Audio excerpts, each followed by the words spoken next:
Patay ang isang ginang matapos pagsasaksakin habang naliligo sa isang sapa sa Isabela. Ang suspect sarili niyang bayaw. Para bigyan ng mukha ang balita, Mobile Journal, Kayla Macantan.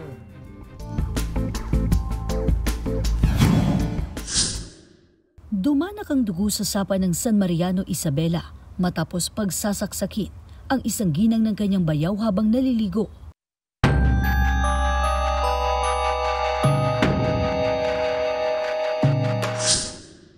Bandang alas 3 ng hapon nitong Sabado nang tumawag sa himpilan ng San Mariano Police si Elias Nato.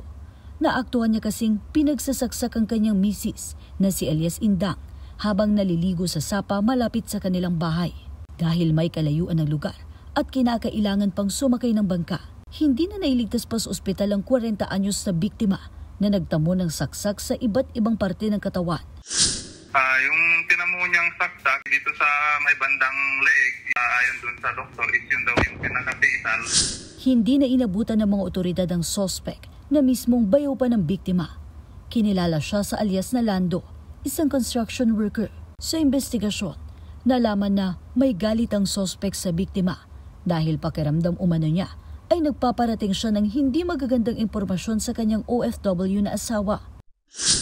Hinihiwalayan yata siya ng asawa niya na nasa abroad. Sinabi daw ng asawa niya na hindi na siya magpapadala ng pera. Ipapadala na lamang niya dun sa biktima at yung biktima na ang parang magbibigay sa mga anak niya. Parang ganun mo. Pinagsususpetsya nitong suspect na itong biktima ay nagsusumbong dun sa asawa niya ng mga sabi niya ay hindi naman totoo na ginagawa niya.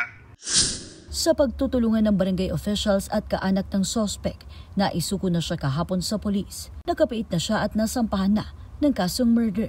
Mobile Journal, Kayla Macantan, hatid ang mukha ng balita.